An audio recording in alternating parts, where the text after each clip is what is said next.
Welcome to Cyborg 86.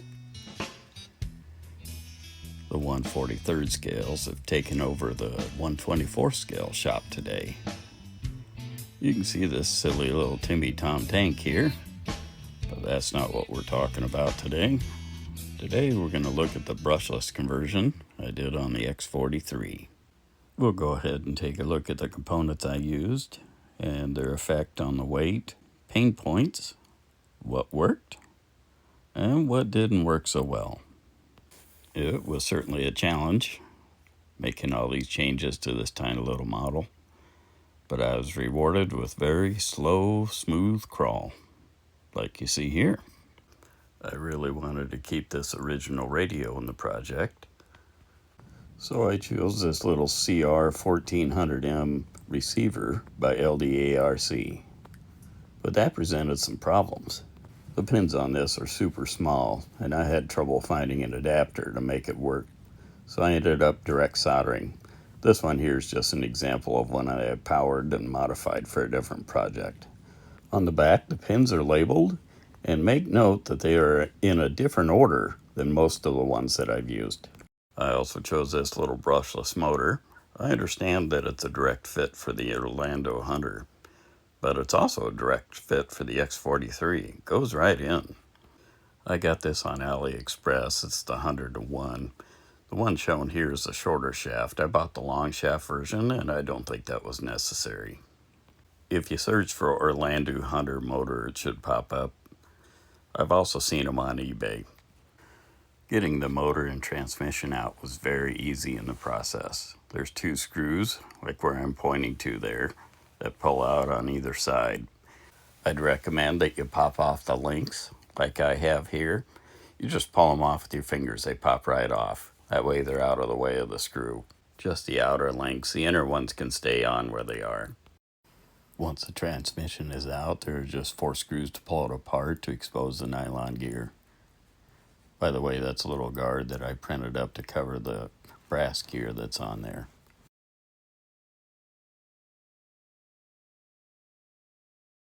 After that, I just use a small standard screwdriver to pry off the nylon gear.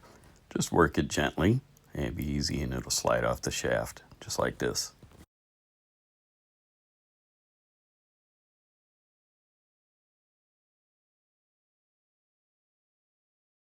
The motor is a press fit into the case, so it'll slide out. I just put the shaft on a hard surface and press it down, and the motor slides right out. Well, I had them out, I weighed them, and the brushless motor does weigh a couple more grams than the stock motor, and it will be all towards the back, so keep that in mind. To put it back together, you just do everything in reverse. Slide the gearbox into its case with the brushless motor, put the nylon gear back on, and then assemble the case with the 4 screws, and then you're ready to install it into the chassis. Now there is a little cross piece that's a brass tube that you will have to remove from the chassis because the motor will not clear it. It sits right above the brushless motor, and in this picture it's gone. Now the hardest part in this process so far is to try to get these drive shafts hooked back up. They are really small and it's really hard to do. So I'll give you a few tips here. If you have the outer links popped off, you can kind of roll the axle forward and out of the way, and that creates a gap. Leave the inner 2 links in, that is just fine. Then I take and use some tweezers. Yep, tweezers. And try to get in there and line the thing up.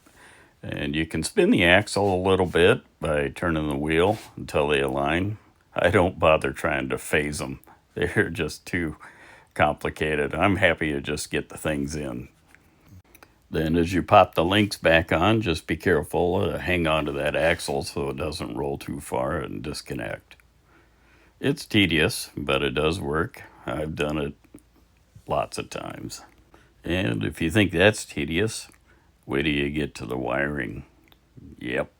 I chose this little AM32 ESC because it's fairly small and very cheap. I think I paid $7 for it at the time. You can get them pre-wired, but they're quite a bit bulkier.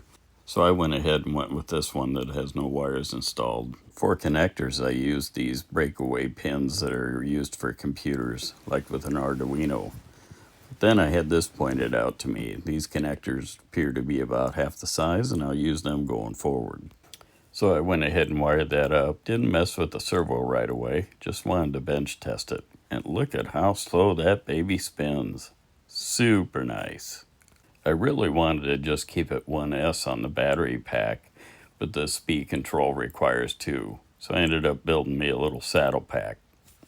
I chose these little silicone coated wires in 24 gauge, and that turned out to be a mistake. I thought they'd stuff in there a little bit better, but no, they kind of want to flop around. It makes it hard to put the body back on. I also tried sticking the ESC to the roof inside the body, and that didn't work out as well as I hoped either. In the end, I just shortened the wires a little bit more, and I just let it ride up on top of the receiver.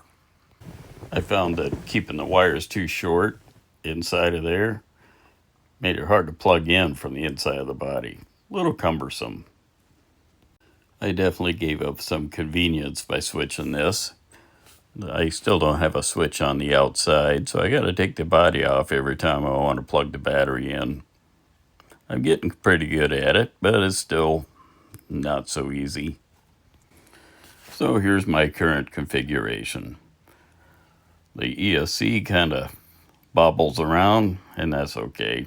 The receiver sits on top, and then I got the saddle pack on either side of the frame. I apologize for not having a good shot of the servo connection to the receiver. If you look real close here, you can see that I just hardwired it in. I pried off those little white covers carefully and gently with the side cutters here, and then I trimmed the pins short and then soldered them in. Since then, I've found some pigtail connectors that probably would have worked better where I can just plug the thing in.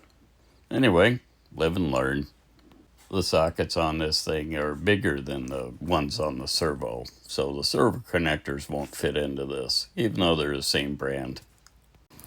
I also wanted to tell you about something I tried that failed. I was kind of disappointed. It actually worked, but the control on this little speed controller just wasn't good enough. I'll show you a clip of that in a second. I looked high and low for a different speed control that would run on 1S. And the problem with doing that is you find a bunch of them for drones that only go in one direction. And I needed one for ground that would go in 2 directions. So I found this one, and it came with a programming card. Lots of options I can program. And I thought, boy, no, I've really found the ticket. But that turned out not to be the case. This is actually as slow as I can make it go on 1S. I don't know why. Anyway, I might give it a try with Arduino or something else, but I'm sure I can find a use for it. But it won't be this. If you've been following my channel, you know I've been experimenting with these little Seedwinos. And I've been able to control the throttle curve on a stock motor. So I might pair these two together and see what I can make happen. Maybe I can get a softer start out of it. And something else I discovered is that since the brushless motor is quite a bit bigger than the stock, you have full travel on the stock. It's the shocks that limit the travel. But on the modified here, it's the size of the motor that limits the travel.